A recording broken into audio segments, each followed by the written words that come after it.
పిల్లలు అలర్ట్ చేయొద్దు, శబ్దం ఉండాలి. సెల్ ఫోన్లను ఆఫ్ చేసి పెట్టుకోండి. ఇంకా వరకు 2 లోపల వచ్చి కూర్చోండి. మన వాక్యం దానికి దేవుడు మనకు సాయం.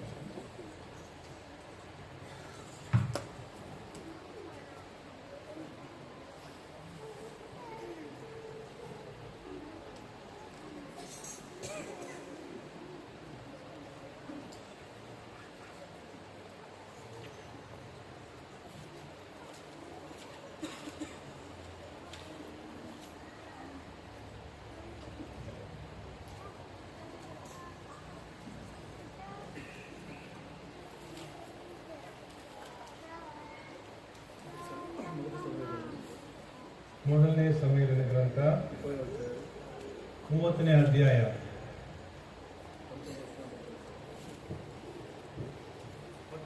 ವಾಕ್ಯ ಎಲ್ಲ ಸೇರಿ ಓದಿಕೊಳ್ಳೋಣ.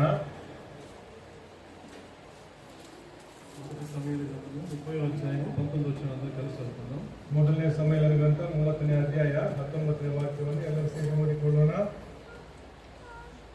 ಅಮಾಲೇಕ್ಯರು ವೈದ್ಯ ಚಿಕ್ಕ ದೊಡ್ಡ ಗೊಡವೆಗಳಾಗಲಿ ಗಂಡು ಹೆಣ್ಣು ಮಕ್ಕಳಾಗಲಿ ಒಂದನ್ನು ಬಿಡದೆ ಎಲ್ಲವನ್ನು ತಿರುಗಿ ತೆಗೆದುಕೊಂಡು ಬಂದನು.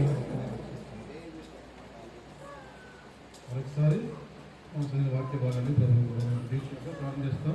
ಮತ್ತೊಮ್ಮೆ ದೇವರು ನಾವು ಓದಿದಂಥ ವಾಕ್ಯದಿಂದ ಮಾತನಾಡಲಿ ಎಂದು ನಾವು ಪ್ರಾರ್ಥನೆ ಮಾಡೋಣ. ప్రేమగల పరలోకపు తండ్రి, పరిశుద్ధమైన మా దేవ, మీకు స్తోత్రం చెల్లిస్తున్నాం. ఉదయం నుంచి ఇంతవరకు మీ సన్నిధిని మాకు తోడుగా ఉంచారు. మాతో పాటు ఉన్నారు, అందులో బట్టి స్తోత్రం చెల్లిస్తున్నాం. మా జీవితాల్లో మీ కార్యక్రమం నూతనపరచాలని ఎంతగానో ప్రభావ ఆశపడుతున్నారు. ప్రభావ ఆశపడుతూ మీరు ఏర్పాటు చేసిన సదుపాయాలంటే బట్టి మీకు ధన్యవాదాలు చెల్లిస్తున్నాం. మీ బిడ్డలు బట్టి స్తోత్రం లేదు, మీ దాసుని బట్టి స్తోత్రం లేదు, వాక్యం బట్టి స్తోత్రం లేదు. ప్రభావ ఎక్కడైతే ఇద్దరు ముగ్గురు నా నామపడుతూ ఉంటారో వారి మధ్య ఉండడానికి సెలవిచ్చిన దేవుడు, మీరు మా మధ్య ఉండడానికి ఇష్టపడి ఈ విధంగా మమ్మల్ని సమకూర్చినందుకు మీకు ధన్యవాదాలు చెల్లిస్తున్నాం. మధ్యాహ్నకాల సమయంలో మరొకసారి మీకు వాక్యం తెలుస్తున్న సహాయం తెచ్చింది. మా జీవితాల్లో ప్రభావ విధమైన అనుభవం ఉండాలో మీరు మాకు నేర్పించి వస్తున్న ప్రార్థిస్తున్నాం. ప్రభావ మరొకసారి మీ వాక్యం చేత మమ్మల్ని జ్ఞాపకం చేసుకుని మా విజయాలు తెలియజేస్తుంది ప్రార్థిస్తున్నాం. నిలవబడుతున్న పరిపూర్ణంగా ఖాళీ చేయండి, పరిపూర్ణంగా ఖాళీ చేస్తూ ప్రార్థిస్తున్నాం. చిరుచాట్లు మెరుగుపరచండి. మరొకసారి వాక్యపరచని సంఖ్యాకాండం 7:9 జ్ఞాపకం చేసుకుంటున్నాం. ప్రభావ లూకాసు వార్త 12:12 జ్ఞాపకం చేసుకుంటున్నాం. మీ నడిపి దయచేస్తూ ప్రార్థిస్తున్నాం. మీ బిడ్డలు ప్రభావ మీకు ఎంతో విలువైన వారు, అమూల్యమైన వారు. ప్రభావ అందరికీ వారిని మీరు విలువ పెట్టి కొన్నారు. ప్రభావ మీ దృష్టికి ప్రభావ మీ బిడ్డలందరూ కూడా ప్రభావ ఎంతో గొప్పవారు, అటువంటి వారి మధ్య నిర్వహణగా సహాయం ఇచ్చింది. రోజును చూస్తే ప్రార్థిస్తూ కొన్ని తలపు పంచుకోవచ్చుగా మీ నామంలో వస్తూ ప్రార్థిస్తూ యేసుక్రీస్తు నామమున స్తుతించి ప్రార్థించి అడిగి పెడుతున్నాం తండ్రి. ఆమేన్.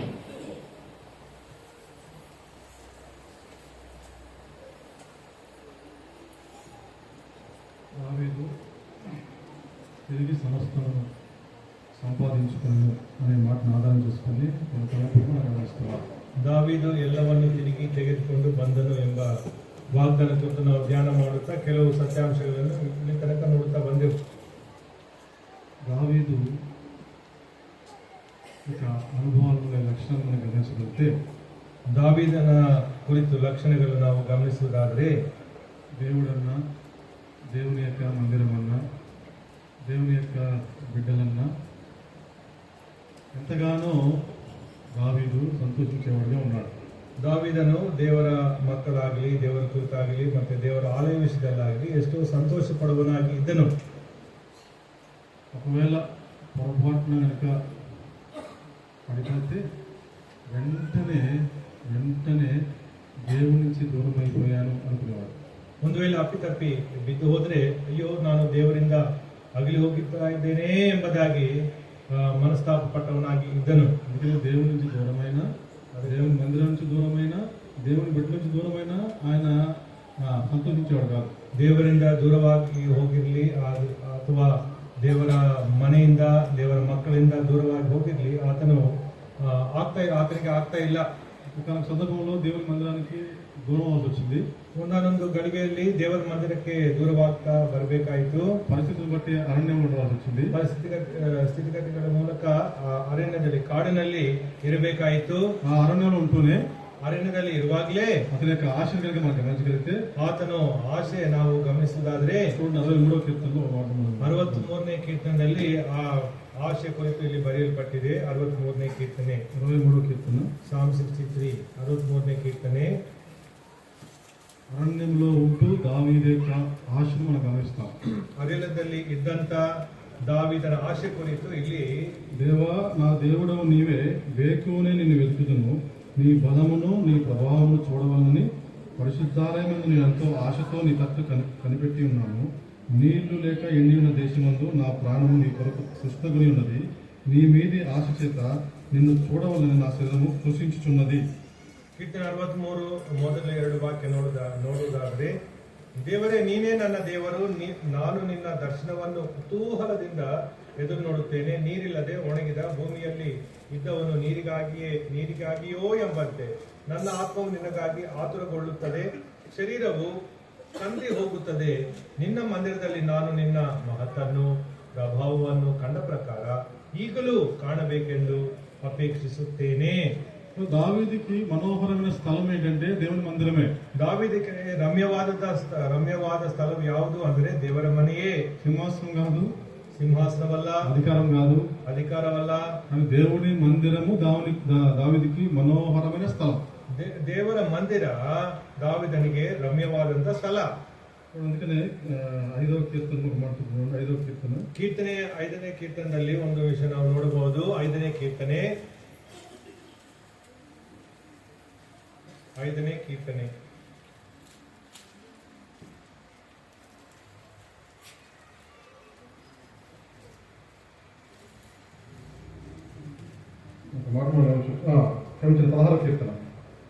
ಕೀರ್ತನೆ ದಯವಿಟ್ಟು ಕ್ಷಮಿಸಿರಿ. 16ನೇ ಕೀರ್ತನೆ 6ನೇ ವಾಕ್ಯ. మనోహర స్థలములో నాకు పాలు ప్రార్థించను. 5వ వచనం, యెహోవా నా స్వాస్థ్య భాగము, నా పానీయ భాగము, నీవే నా భాగమును కాపాడుతున్నావు. మనోహర స్థలంలో నీవు నాకు పాలు ప్రార్థించను, ಶ್ರೇಷ್ಠమైన ಸ್ವಾಸ್ಥ್ಯವು నాకు కలిగను. ನನ್ನ ಪಾನವು ಯೆಹೋವನೇ, ನೀನೇ ನನ್ನ ಸ್ವಾಸ್ಥ್ಯವನ್ನು ಭದ್ರಗೊಳಿಸುತ್ತಿ. ನನಗೆ ಪ್ರಾಪ್ತವಾಗಿರುವ ಸ್ವಾಸ್ಥ್ಯವು ರಮಣೀಯವಾದದ್ದು, ಅದು ನನಗೆ ಸಂತೃಪ್ತಿಕರವಾಗಿದೆ.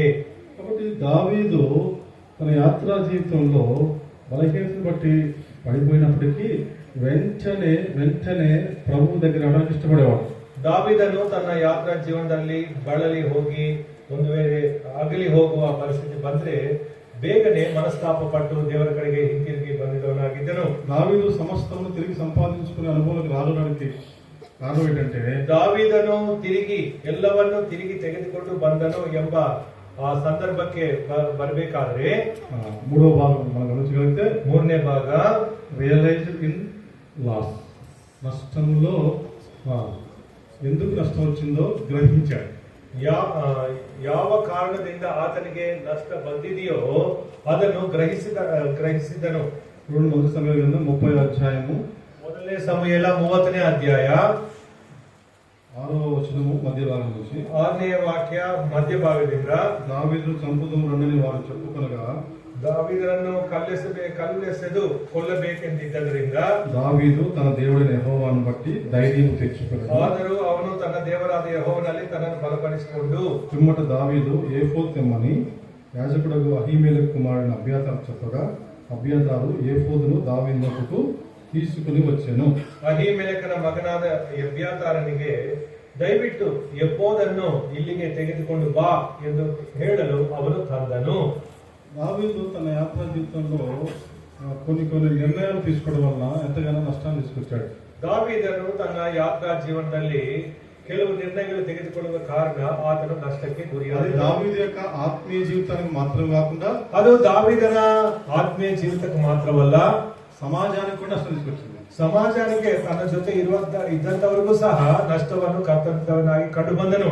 క్రీస్తు యేసు యొక్క శరీరం ఉన్న మనము మన యొక్క పడిపోవడం బట్టి మనకి ನಷ್ಟ ಮಾತ್ರ కాదు, ಸಮಾಜಾనికి ಕೂಡ ನಷ್ಟ వస్తుంది.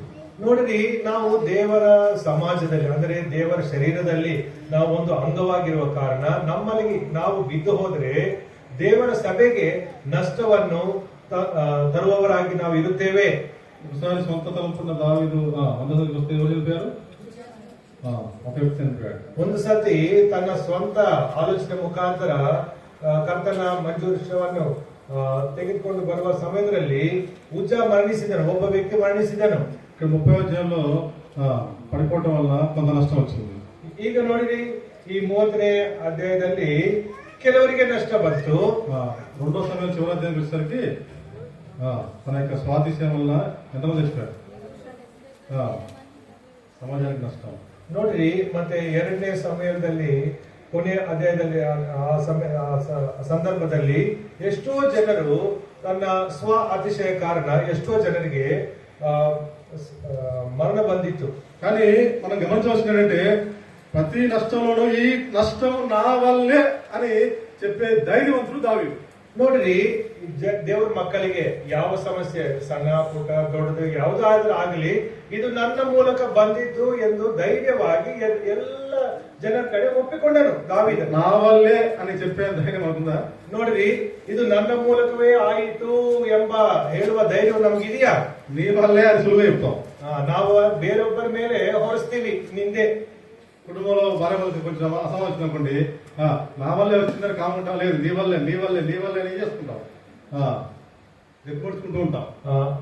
ಕುಟುಂಬದಲ್ಲಿ ಗಂಡ ಹೆಂಡತಿ ಮಧ್ಯದಲ್ಲಿ ಯಾವುದಾದ್ರೂ ಸಮಸ್ಯೆ ಬಂದ್ರೆ ನಿನ್ನ ಮೂಲಕವೇ ಎಂಬುದಾಗಿ ಬೆರಳು ತೋರಿಸುವಂತವರಾಗಿರ್ತೀವಿ. అది మనకి చిన్న పిల్లల చిన్న పసితనం నుంచి ఆ స్వభావం పెరుగుతూనే ఉంటుంది. ನಾವು ಸಣ್ಣವರಾಗಿದ್ರು ಆ ವಯಸ್ಸಿನಿಂದಲೇ ಬೇರೊಬ್ಬರ ಮೇಲೆ ತಪ್ಪು ಹೊರಿಸೋದು ನಮಗೆ ಯಾದೃಚ್ಛಿಕವಾಗಿ ಬಂದಿದೆ. మా అబ్బాయికి స్కూల్ లేట్ అయిపోయింది. ಒಂದ್ಸತಿ ಅಣ್ಣವರ ಮಗನಿಗೆ ಸ್ಕೂಲ್ಗೆ ಬಿಡೋದು ಲೇಟ್ ಆಯ್ತು. ಲೇಟ್ అవుతుంది తొందరగా షూ వేసుకొని బయలుదేరన్నాం. ಲೇಟ್ ಆಗ್ತಾ ಇದೆ, ಮಗನಿಗೆ ಸ್ವಲ್ಪ ಬೇಗ ಶೂ ಹಾಕೊಂಡು ಬಾ ಅಂದ್ರೆ షూ వేసుకున్నందుకు లేట్ అవుతుంది అన్నాను. అంటే వెంటనే ఏమన్నాడంటే నా వల్ల కదా నీ వల్ల లేట్ అయింది అన్నాడు. ಅವನು ಬೇಗನೆ ಏನ್ ಹೇಳಿದ, ನನ್ನ ಮೂಲಕವಾಗಿ ಲೇಟ್ ಆಗಿಲ್ಲ, ನಿನ್ನ ಮೂಲಕವೇ ಲೇಟ್ ಆಗಿ నీ వల్ల లేట్ అయింది అన్నాడు. నీ వల్ల సలాసులు ನೋಡ್ರಿ, ನಿನ್ನ ಮೂಲಕವೇ ಇದು ಆಯ್ತು ಅಂತ ಬೇರೊಬ್ಬರ ಮೇಲೆ ತಪ್ಪೋರಿಸುವುದು ಇದು ಸುಲಭವಾಗಿ ಮಾಡುವ ಪ್ರಕ್ರಿಯೆ.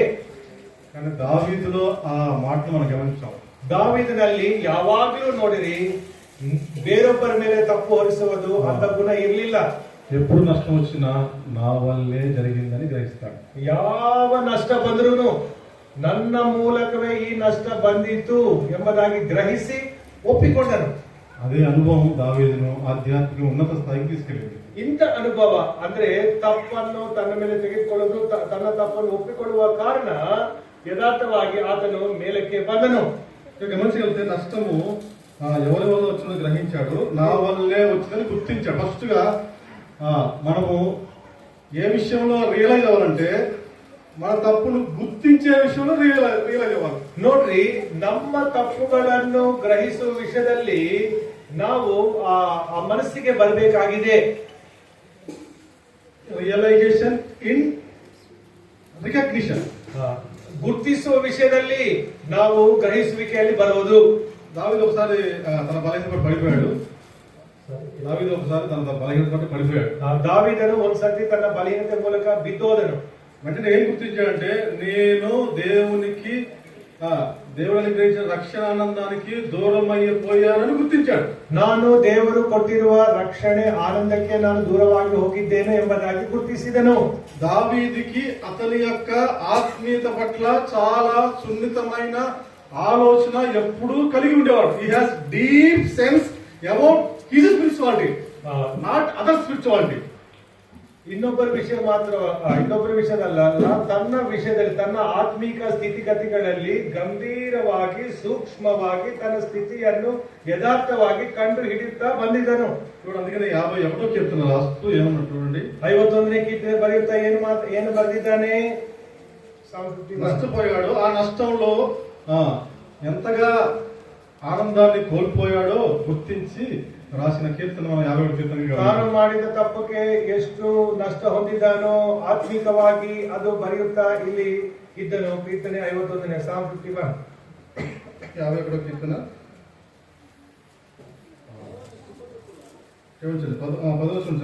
10ನೇ ವಾಕ್ಯ, verse 10.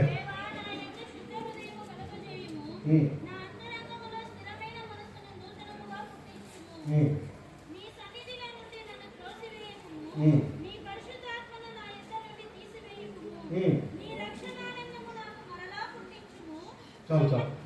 నీ రక్షణానందము నాకు మరలా, ನಿನ್ನ ರಕ್ಷಣಾನಂದವನ್ನು ನಾನು ತಿರುಗಿ ಅನುಭವಿಸುವಂತೆ ಮಾಡು. రక్షణానందము అనుభవించకపోతే దావీదు విలవిలవిల్లాడిపోయాడు. ರಕ್ಷಣ ಆನಂದವನ್ನು ತಾನು ಅನುಭವಿಸದೆ ಹೋಗ್ತಾ ಇದ್ರೆ ತಾನು ನಡುಗುವಂತ ಸ್ಥಿತಿಯಲ್ಲಿ ಇದ್ದನು. దేవుని సన్నిధి నుంచి దూరం అయిపోయినప్పుడు దావీదు విలవిల్లాడేవాడు. ದೇವರ ಸನ್ನಿಧಿಯಿಂದ ಅಗಲಿ ಹೋದಂತ ಸ್ಥಿತಿ ಆತನು ಕಂಡು ಹಿಡಿದಿದ್ದರೆ ಆತನು ನಡುಗುತ್ತಾ ಬಂದನು. కాబట్టి మన యాత్రా జీవితంలో మనం ఏదైతే కోల్పోయామో, ఎవరి వల్ల కోల్పోయాము అని మనం అనుకుంటున్నామో, మన వల్లే, నా వల్లే కోల్పోయానో, ఈ విషయంలో నేను పడిపోయాను అని గుర్తించగలిగితే తిరిగి నువ్వు మరలా సమకూర్చబడడానికి అవకాశం వస్తుంది. ನಾವು ಆತ್ಮಿಕವಾದ ಸ್ಥಿತಿಯಲ್ಲಿ ಬಿದ್ದು ಹೋಗಿರೋ ಸಮಯದಲ್ಲಿ ನಾವು ಯಾವ ಕಾರಣದಿಂದ ಬಿದ್ದು ಹೋಗಿದ್ವಿ ಅಂತ ನಾವು ಯೋಚಿಸುವಾಗ ನಮ್ಮ ಮೂಲಕ ಏನು ತಪ್ಪಲ್ಲಿ ನಾವು ಬಿದ್ದಿದ್ದೀವೋ ಅದು ಗ್ರಹಿಸಿ ನಾವು ಒಪ್ಪಿಕೊಂಡಿದ್ರೆ ನಾವು ಆತ್ಮಿಕವಾಗಿ ಸಮಕೂಡಿಸಲ್ಪಡುವುದಕ್ಕೆ ಒಂದು ದಾರಿ ಮಾಡಲಾಗುತ್ತದೆ. నీలో ఉన్న బలహీనతను నువ్వు గుర్తించినంత వరకు నీవు సమకూర్చబడలేవు. ನಿನ್ನಲ್ಲಿ ಇರುವ ಕೊರತೆಗಳನ್ನು ಬಲಹೀನತೆಗಳನ್ನು ನೀವು ಗುರುತಿಸುವ ತನಕ ನೀವು ಮತ್ತೆ ತಿರುಗಿ ನೀವು ಕಲ್ಕೊಂಡಿರುವ ವಿಷಯ సంపాదించుಕೊಳ್ಳಲಾರದೆ ಇರುತ್ತಿ.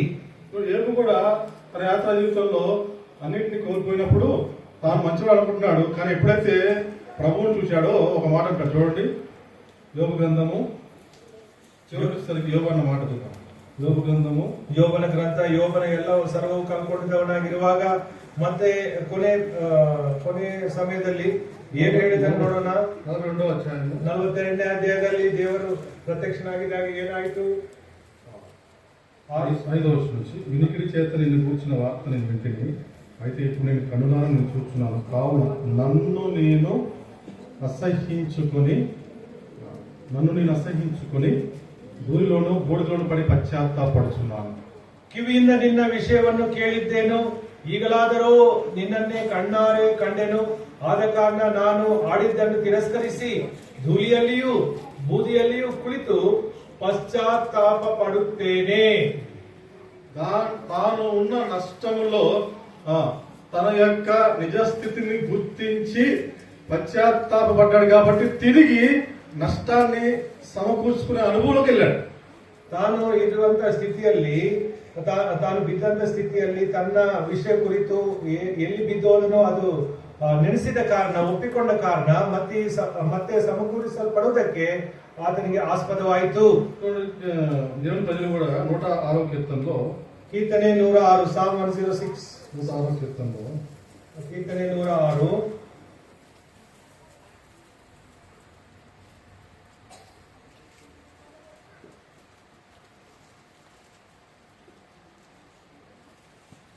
106వ కీర్తన వారు గుర్తించి ఈ విధంగా ప్రార్థన చేస్తారు.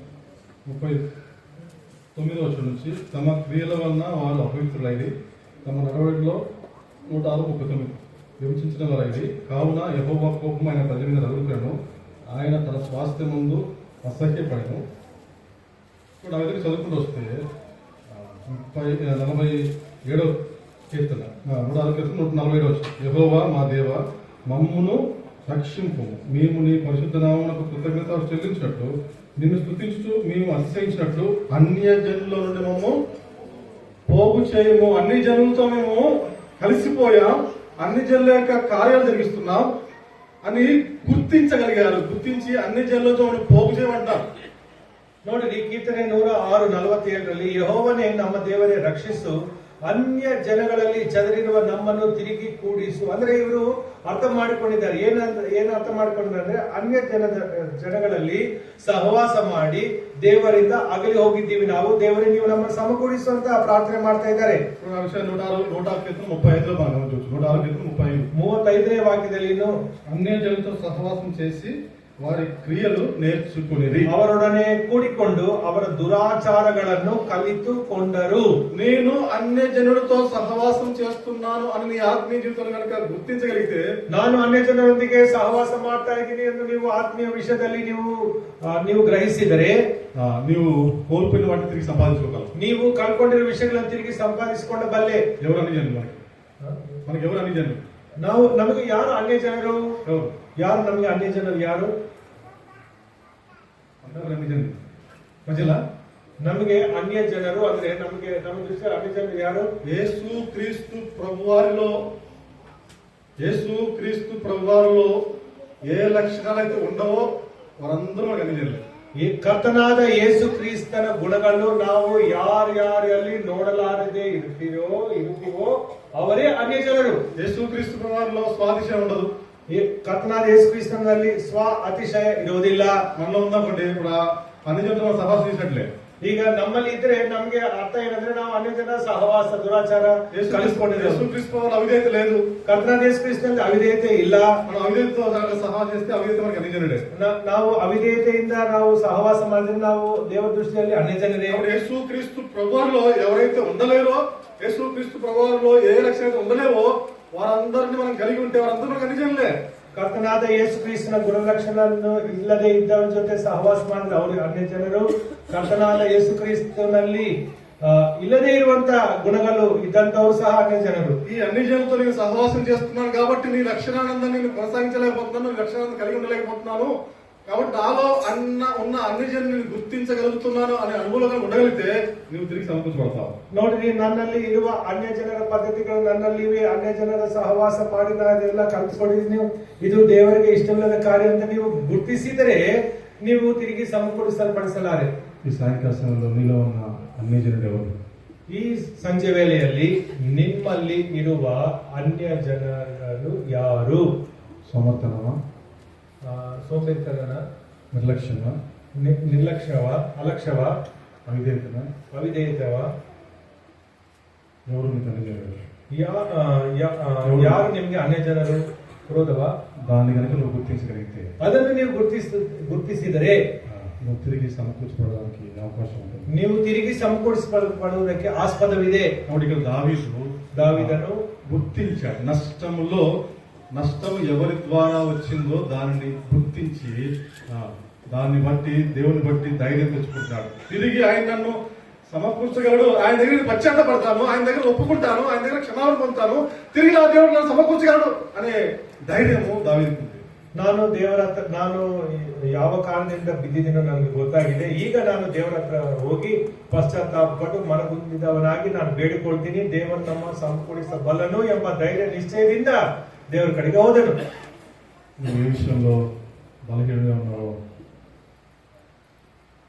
నీ ఆధ్యాత్మిక జీవితంలో ನೀವು ಗುರುತಿಸಗలుగుతున్నావా? ನೀವು ನಿಮ್ಮ ಆಧ್ಯಾತ್ಮಿಕ ವಿಷಯದಲ್ಲಿ ಯಾವ ಕಾರಣದಿಂದ ನೀವು ಬಿದ್ದ ಹೋದ ಸ್ಥಿತಿಯಲ್ಲಿ ಇದ್ದೀವೋ ಗುರುತಿಸ್ತಾ ಇದ್ದೀರಾ?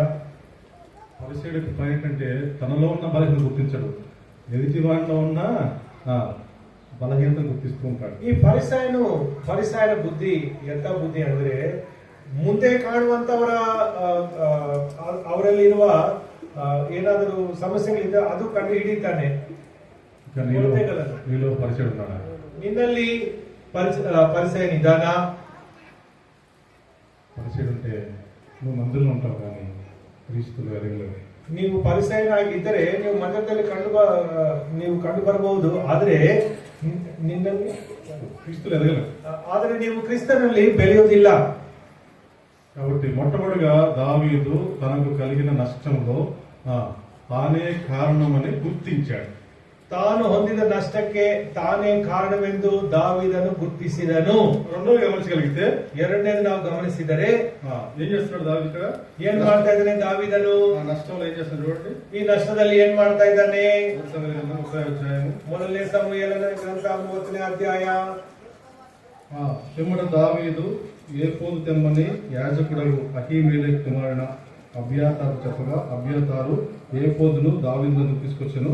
నేను ఈ దండును తరిమినట్లా దాన్ని కలుసుకొందునా అని యెహోవా యొద్ద దావీదు ವಿಚಾರಣೆ చేయగా, ಅಹೀಮೆಲೆಕನ ಮಗನಾದ ಎಬ್ಯಾತಾರನಿಗೆ ದಯವಿಟ್ಟು ಯೆಹೋವನನ್ನು ಇಲ್ಲಿಗೆ ತೆಗೆದುಕೊಂಡು ಬಾ ಎಂದು ಹೇಳಲು ಅವನು ತಂದನು. ಆಗ ದಾವೀದನು ಯೆಹೋವನನ್ನು ನಾನು ಆ ಗುಂಪನ್ನು ಹಿಂದಟ್ಟಬಹುದೋ, ಅದು ನನಗೆ ಸಿಕ್ಕುವುದೋ ಎಂದು ಕೇಳಲು ಆತನು ಹಿಂದಟ್ಟು ಅದು ನಿನಗೆ ಸಿಕ್ಕುವುದು, ನೀನು ಎಲ್ಲವನ್ನು ಬಿಡಿಸಿಕೊಂಡು ಬರುವಿ ಎಂದು ಉತ್ತರ ಕೊಟ್ಟನು. నష్టం వచ్చింది కాబట్టి వెంటనే ఆ నష్టాన్ని పూడ్చుకుందాని ప్రయత్నం చేయాలి దావీదు. ನಷ್ಟ ಬಂದಿದೆ, ನಾನು ನಷ್ಟವನ್ನು ಸಮಕೂಡಿಸಿಕೊಳ್ತೀನಿ ಅಂತ ಮನಸ್ಸು ಮಾಡಿಕೊಳ್ಳಲಿಲ್ಲ ದಾವೀದನು. మొదటి సమయంలో 20 అధ్యాయాలు ఇంకా నష్టం రాలేదు, కష్టం ఉంది కానీ నాకు నష్టం రాలేదు, కానీ తన యొక్క స్వప్రయత్నాన్ని చేసుకున్నాడు. కానీ 35 వచ్చేసరికి నష్టం ఉన్నా సరే ఆ నష్టంలో దేవుని యొక్క చిత్తాన్ని గడపడానికి దేవుని మీద ಆಧಾರಪಟ್ಟಾಡು. ನೋಡ್ರಿ, 27ನೇ ಅಧ್ಯಾಯದಲ್ಲಿ ಸಂಕಷ್ಟ ಏನು ಬಂದಿಲ್ಲ, ಆದ್ರೆ ತನ್ನ ಸ್ವಂತ ನಿರ್ಣಯ ಮಾಡಿಕೊಂಡು ದೂರ ಹೋದನು. ಆವಾಗ ಏನು ಕಳ್ಕೊಳ್ಳಿಲ್ಲ ಆ ಸಮಯಕ್ಕೆ. ಮತ್ತೆ 30ನೇ ಅಧ್ಯಾಯಕ್ಕೆ ಬರುವಾಗ ಆತನಿಗೆ ಸಮಸ್ಯೆ ಬಂತು, ಎಲ್ಲ ಕಳ್ಕೊಂಡನು. ಆದ್ರೆ ಬೇಗ ಆತನು ಪ್ರಯತ್ನಿಸ್ತಾ ಇಲ್ಲ, ದೇವರ ಸನ್ನಿಧಿಯಲ್ಲಿ ವಿಚಾರಿಸುವ ಮನಸ್ಸು ಉಳ್ಳವನಾಗಿ ಕಂಡು ಬರ್ತಾ ಇದ್ದಾನೆ. రెండోది గమనించగలిగితే he was realized, he relied upon the Lord. దేవుని మీద ఆధారపడే విషయంలో తను తాను రియలైజ్ అయ్యాడు. ದೇವರ ಮೇಲೆ ನಾನು ಆಧಾರ ಪಟ್ಟದೇನೆ ಇದೆಲ್ಲ ಆಗುತ್ತದೆ ಎಂಬ ಗ್ರಹಿಸುವಿಕೆಗೆ ಬಂದನು. ఈ నష్టం నేను దేవుని మీద ఆధారపడకుండా వచ్చింది అని గుర్తించాడు, గ్రహించాడు, దేవుని మీద ఆధారపడడానికి ఇష్టపడ్డాడు. ಇಲ್ಲಿಯ ತನಕ ನಾನು ಹೊಂದಿರುವ ನಷ್ಟ ನಾನು ದೇವರ ಮೇಲೆ ಆಧಾರಗೊಂಡದೇ ಇದ್ದ ಕಾರಣ ನನಗೆ ಈ ನಷ್ಟ ಬಂದಿದೆ ಎಂದು ಗುರುತಿಸಿ ಇನ್ನು ಮುಂಚೆ ನಾನು ಖಂಡಿತವಾಗಿ ದೇವರ ಮೇಲೆ ఆధారపಟ್ಟು నడిತೀನಿ ಎಂಬ ತೀರ್ಮಾನಕ್ಕೆ ಬಂದನು. నా వ్యక్తిగత జీవితంలో, కుటుంబ జీవితంలో, సంఘ జీవితంలో నేను అనేక సార్లు దేవుడి మీద ఆధారపడకుండా ఆ ఇష్టానుసారం ముందుకెళ్ళాను, నష్టం వచ్చింది అని నీవు నేను గ్రహించి గుర్తించగలిగితే మనం తిరిగి సంపాదించుకోవడానికి, సమకూర్చుకోవడానికి దేవుడు ఆశీర్వదిస్తాడు. ನಮ್ಮ ವೈಯಕ್ತಿಕವಾದ ಕುಟುಂಬವಾದ ಸಭೆಯ ಜೀವನದಲ್ಲಿ ಎಲ್ಲೆಲ್ಲಿ ನಷ್ಟ ಬಂದಿದೆಯೋ, ಹೌದು ನಾನು ದೇವರ ಮೇಲೆ ಆಧಾರ ಪಡೆದೇ ಇದ್ದ ಕಾರಣ ಈ ಸಮಸ್ಯೆ ಬಂದಿದೆ ಎಂಬುದಾಗಿ ನಾವು ಗುರುತಿಸಿ ದೇವರ ಮೇಲೆ ಆಧಾರ ಪಡೋದಕ್ಕೆ ಮನಸ್ಸು ಮಾಡಿಕೊಂಡ್ರೆ ನಾವು ಕಳ್ಕೊಂಡಿರುವ ವಿಷಯವನ್ನು ಎಲ್ಲ ತಿರುಗಿ ಸಂಪಾದಿಸಿಕೊಳ್ಳೋದಕ್ಕೆ ಆಸ್ಪದವಾಗುತ್ತದೆ. నష్టం ఉన్నా సరే దేవుని అనుమతి లేకుండా ముందుకు అడుగు వేయలేదు దావీదు. ನಷ್ಟ ಹೊಂದಿದ್ದರೂ ಸರಿ ದೇವರ ಅನುಮತಿ ಇಲ್ಲದೆ ಒಂದು ಹೆಜ್ಜೆ ಆದರೂ ಮುಂದೆ ಇಡಲಿಲ್ಲ ದಾವೀದನು. దేవుని మీద ఆధారపడే విషయంలో ఆయన రియలైజ్ అయ్యాడు. మూడోది గమనించగలిగితే ದೇವರ ಮೇಲೆ ಆಧಾರ ಪಡುವ ವಿಷಯದಲ್ಲಿ ಆತನು ಗ್ರಹಿಸುವಿಕೆಗೆ ಬಂದನು. ಮೂರನೇದು, ఇంత నష్టం వచ్చినా మూడోది గమనించగలిగితే ఆయన దేవుని దగ్గరికి వచ్చాడు. ಇಷ್ಟು ನಷ್ಟ ಹೊಂದಿದ್ರು ದೇವರ ಹತ್ತಿರಕ್ಕೆ ತಾನು ಬಂದನು. Return to the Lord, realized in returning to the Lord. దేవుని దగ్గరికి రావటంలో ఆయన రియలైజ్ అయ్యాడు. ದೇವರ ಹತ್ತಿರ ಬರುವ ವಿಷಯದಲ್ಲಿ ಆತನ ಗ್ರಹಿಸುವಿಕೆಗೆ ಬಂದನು. ನೋಡ್ರಿ, ತಪ್ಪಿపోయిన కుమారుడు మనకు తెలుసు. ನಾವು ತಪ್ಪಿ ಹೋದ ಮಗನ ಕುರಿತು ನಮಗೆ ಗೊತ್ತಿದೆ. ఆయన తప్పిపోయిన కుమారుడు తిరిగి తండ్రి దగ్గర రావడానికి జరిగిన కారణం ఏంటంటే గుర్తించాడు మొట్టమొదటిగా, నేను తండ్రికి దూరం అయిపోయాను, తండ్రి సన్నిధిలో ఉన్న ఆనందానికి దూరం అయిపోయాను, తండ్రికి ఐశ్వర్యం అనుభవించడానికి దూరం అయిపోయాను అని గుర్తించినప్పుడే తిరిగి రావడానికి ప్రయత్నం చేశాడు. ನೋಡಿರಿ, ಲೋಕನ ಸುವಾರ್ತೆ 15ನೇ ಅಧ್ಯಾಯದಲ್ಲಿ ತಪ್ಪಿ ಹೋದ ಮಗನು ತಾನು ತಪ್ಪಿ ಹೋದ ಸಂದರ್ಭದಲ್ಲಿ ಯಾವಾಗ ಆತನು ಹಿಂತಿರುಗಿ ಮನೆಗೆ ಬಂದನು ಅಂದ್ರೆ ತಾನು ಗ್ರಹಿಸಿದಾಗ ನಾನು ತಂದೆಯಿಂದ ಆಗಲಿ ಹೋದ ಕಾರಣ, ತಂದೆ ಐಶ್ವರ್ಯದಿಂದ ಆಗಲಿ ಹೋದ ಕಾರಣ, ಸನ್ನಿಧಿಯಿಂದ ಆಗಲಿ ಹೋದ ಕಾರಣ ಈ ದುಸ್ಥಿತಿ ನನಗೆ ಬಂದಿದೆ ಎಂಬುದಾಗಿ ಗ್ರಹಿಸಿದ್ರಿಂದ ತಂದೆ ಹತ್ರ ಬಂದ್ಬಿಟ್ಟನು. తిరిగి వచ్చాడు, తిరిగి సమకూర్చబడ్డాడు, ಮತ್ತೆ ಸಮಕೂಡಿಸಲ್ಪಟ್ಟನು. చూడండి, యోవేలు గ్రంథం కూడా మనకు తెలిసిన మాట. యోవేలు గ్రంథము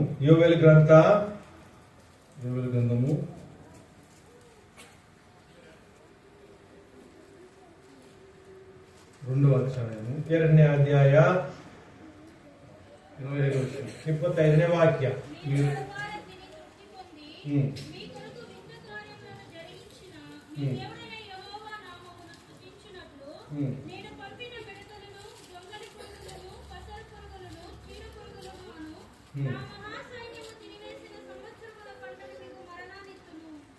ఈ యొక్క వాగ్దానము మన జీవితాల్లో అమలుపరచబడాలంటే ఏం చేయాలి మనం? ಯೋವೇಲ ಗ್ರಂಥ 2ನೇ ಅಧ್ಯಾಯ 25ನೇ ವಾಕ್ಯದಲ್ಲಿ ಈ ವಾಕ್ಯದಲ್ಲಿ ಕಂಡು ಬಂದ ವಾಗ್ದಾನ ನಮ್ಮ ಜೀವನ ನೆರವೇರಿಸಬರ್ಬೇಕಂದ್ರೆ ಏನ್ ಮಾಡಬೇಕು?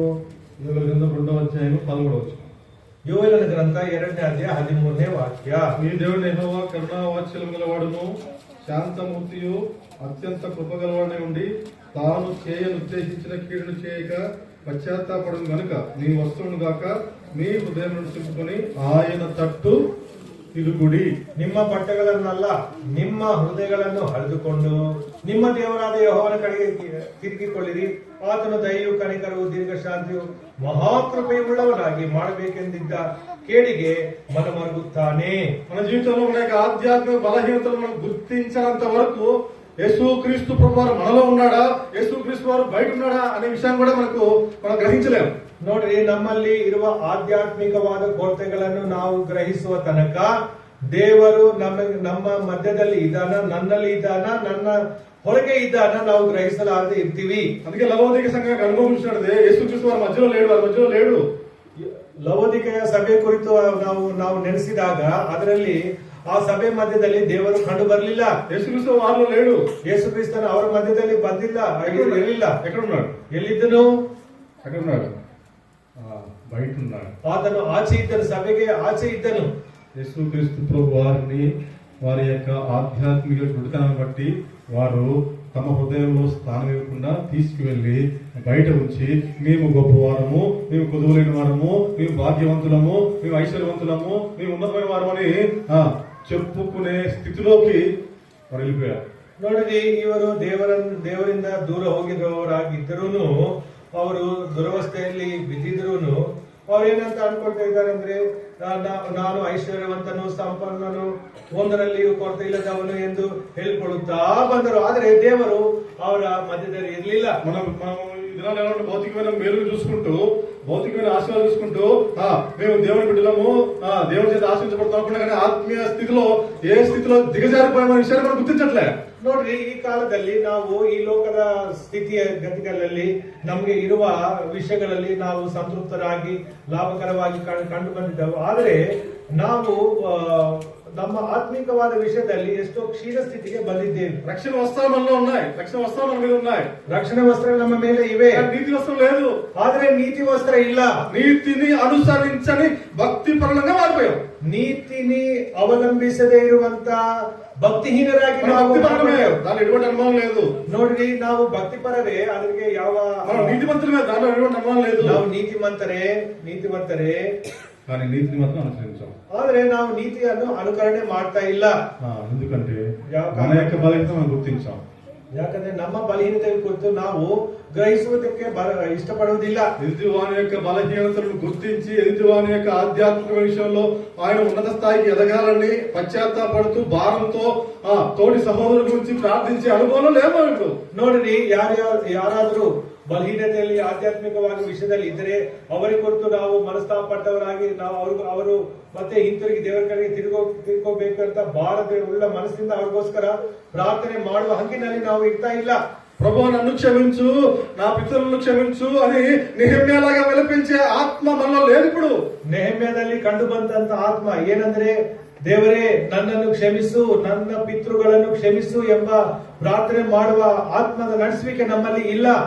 దానియేలు వల్లే ప్రభు మమ్మల్ని క్షమించు, మా పితరులను క్షమించుము, నీ చిత్తానుసారంగా కోల్పోయిన పరిశుద్ధ ఒక కాంతిని తిరిగి నీ సమాజం మీదికి ప్రవహింపజేయము అని భారంతో ప్రార్థించే ఆత్మలు కలిగిపోయాయి. ದಾನಿಯೇಲು ಹೊಂದಿದ ಆತ್ಮ ಅಂದ್ರೆ, ದೇವರೇ ನಾವು ನಮ್ಮ ಪಿತೃಗಳು ಪಾಪ ಮಾಡಿದ್ವಿ, ನಾವು ಕಲ್ಕೊಂಡಿರುವ ನಿಮ್ಮ ಮುಖ ದರ್ಶನವನ್ನು ತಿರುಗಿ ಸಮಗೂಡಿಸು, ಬರಗೊಡಿಸು ಎಂಬ ಪವಿತ್ರಾತ್ಮ ನಡೆಸುವಿಕೆಯಲ್ಲಿ ನಾವು ಪ್ರಾರ್ಥನೆ ಮಾಡ್ತಾ ಇಲ್ಲ. దావీదు ఇక్కడ తన విషయంలో, తన ఆత్మిక విషయంలో రియలైజ్ అయ్యాడు. ದಾವೀದನು ತನ್ನ ಆತ್ಮಿಕ ಪತನಕ್ಕೆ ಕಾರಣವೇನೋ ಆತನು ಗುರುತಿಸಿದನು. ఈ సాయంకాల సమయంలో ಈ ಸಂಜೆ ವೇಳೆಯಲ್ಲಿ ఆత్మీయ పతనంలో ఉన్నావు, ನಾವು ಯಾವ ಆತ್ಮೀಯ ಪತನದಲ್ಲಿ ಇದ್ದೀವೋ గుర్తిస్తున్నావా? ಗುರುತಿಸ್ತಾ ಇದ್ದೀರಾ? ఆత్మీయ పతనం గురించి దేవుని దగ్గర మొరపెడుతున్నావా? ಆತ್ಮಿಕವಾದ ಬಿದ್ದು ಹೋದ ಸ್ಥಿತಿಗೆ పౌలు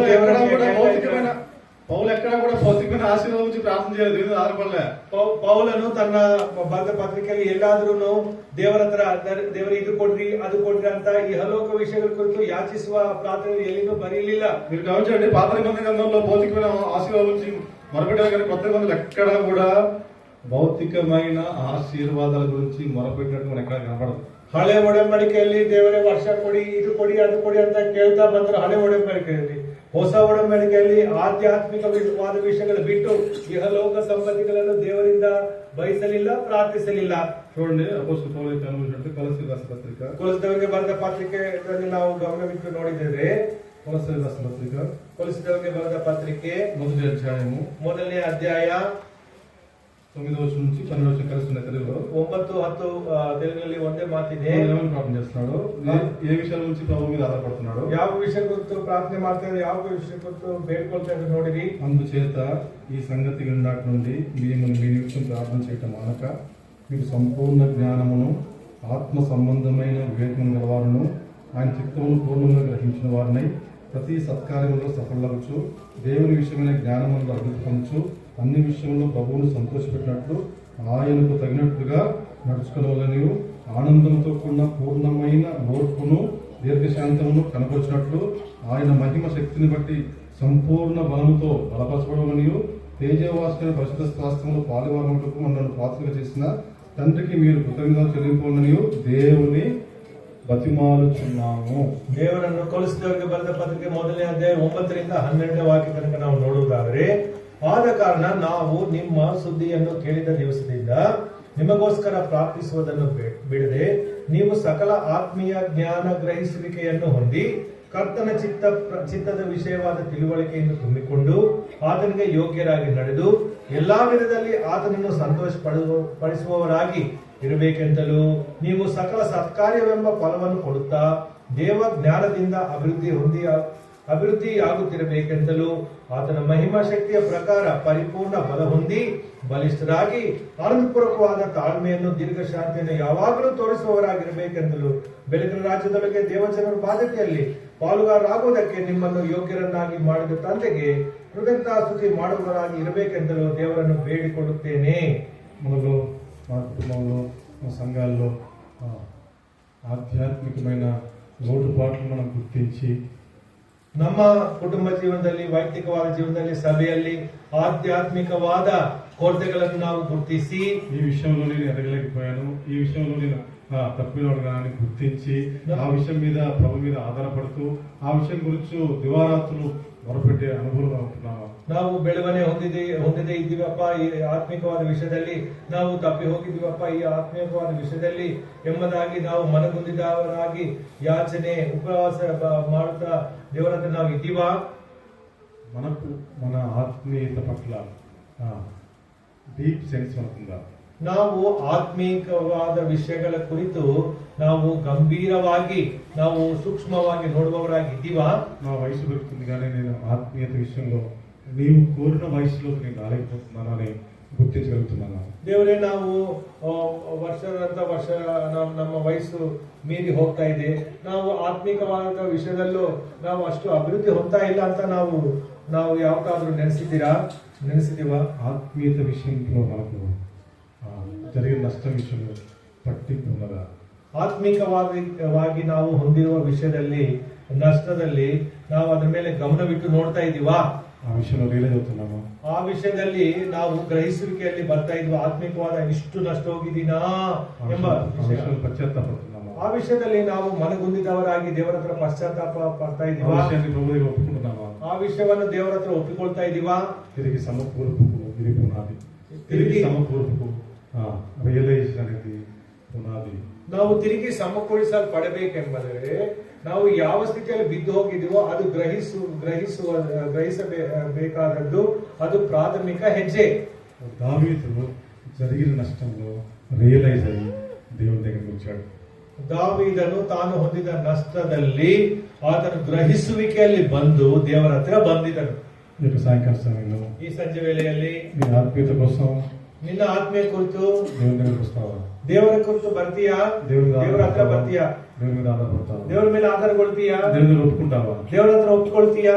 ಮನುಷ್ಯರು ఎవరికి తెలియకపోవచ్చు మన బలహీనతలు. ಮನುಷ್ಯರಿಗೆ ಯಾರಿಗೂ ಗೊತ್ತಿಲ್ಲದಿರಬಹುದು ನಮ್ಮ ಬಲಹೀನತೆಗಳು. కానీ దేవునికి సమస్తం తెలుసు. ದೇವರಿಗೆ ಸಮಸ್ತವು ಗೊತ್ತಾಗಿದೆ. ಅವರನ್ನಿಟ್ಟು ತೀರ್ಸೋದನ್ನು ದೇವರು ಇಷ್ಟಪಡ್ತಾನೆ. ಅವೆಲ್ಲವುಗಳನ್ನು ದೇವರಿಂದ ನಮ್ಮಿಂದ ತೆಗೆದುಹಾಕಬೇಕೆಂದು, ನಮ್ಮ ಕೊರತೆಗಳನ್ನು ತೆಗೆದುಹಾಕಬೇಕು ದೇವರು ಬಯಸ್ತಾ ಇದ್ದಾನೆ. ಆತ್ಮೀಯ ವಿಷಯಗಳು ದೇವರು ತಿರುಗಿ ಸಮಕೂಡಿಸಲು ಇಷ್ಟಪಡ್ತಾನೆ. ಆತ್ಮಿಕವಾದ ವಿಷಯಗಳಲ್ಲಿ ದೇವರು ನಾವು ಸಮಕೂಡಿಸಲ್ಪಡಬೇಕೆಂಬ ದೇವರು ಇಷ್ಟಪಟ್ಟವನಾಗಿದ್ದಾನೆ. ఆ విధంగా సమకూర్చుకోవడానికి ఇష్టపడితే ಕೆಲಸಗಳು, దేవ నన్ను సమకూర్చును.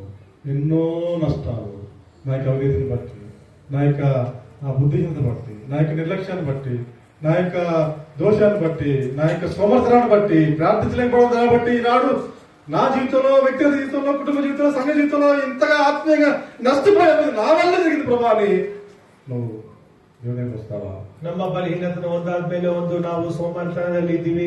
ನಾವು ಯಾವ ಆತ್ಮಿಕ ಕೊರತೆಗಳಲ್ಲಿ ಇದ್ದೀವೋ ನಾವು ಒಂದಾದ್ಮೇಲೆ ಒಂದು ನಾವು ಅದನ್ನು ನೋಡಿ ಗ್ರಹಿಸಿ ನಾವು ಮನಗುಂದಿದವರಾಗಿ, ದೇವರೇ ನಾನು ಈ ವಿಷಯದಲ್ಲಿ ನಾನು ಬಿದ್ದು ಹೋಗಿ ನಿಮ್ಮಿಂದ ಅಗಲಿ ಹೋಗಿದ್ದೀನಿ ಎಂಬುದಾಗಿ ನಾವು ಗ್ರಹಿಸುವಿಕೆಯಲ್ಲಿ ಬರ್ತೀವ.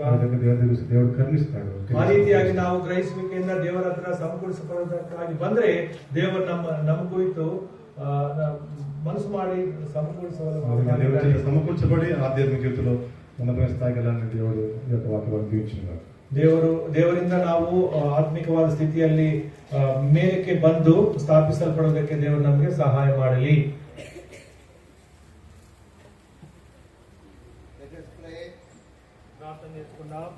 Our loving Heavenly Father, మా ప్రేమగల పరలోకపు తండ్రి, we thank you, dear Lord, for speaking to us. మాతో మాట్లాడినందుకు మీకు వందనాలు చెల్లిస్తున్నాం దేవా. For Lord, coming to the right realization and knowing the reason for our failure is the foundation for our restoration. మా యొక్క పతన స్థితి విషయంలో మాకు గ్రహింపు వచ్చినప్పుడే మేము తిరిగి సమకూర్చబడతాము అని మీరు మాకు తెలియజేసినారు.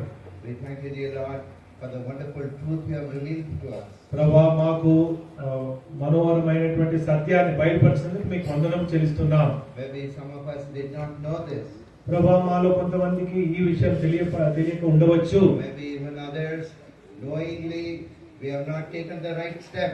ప్రభా మాకు తెలిసి కూడా సరైనటువంటి పని మేము చేయలేకపోయి ఉండవచ్చు. But we thank you, dear Lord, for showing our true condition and showing us the way for getting restored in your holy presence. ప్రభా మా నిజ స్థితిని ఎరిగి సమకూర్చబడడానికి ఏం చేయాలో మీరు తెలియజేసినందుకు మీకు వందనం చెల్లిస్తున్నాం. We thank you for this afternoon session and the wonderful message. ప్రభా ఈ మధ్యాహ్న సమయాన్ని బట్టి రమ్యమైనటువంటి వర్తమానం బట్టి మీకు వందనాలు చెల్లిస్తున్నాం. Continue to deal with us. ప్రభా మాతో ఎడతెగక మమ్మల్ని సరిచేయండి. Thank you for the work of the Holy Spirit.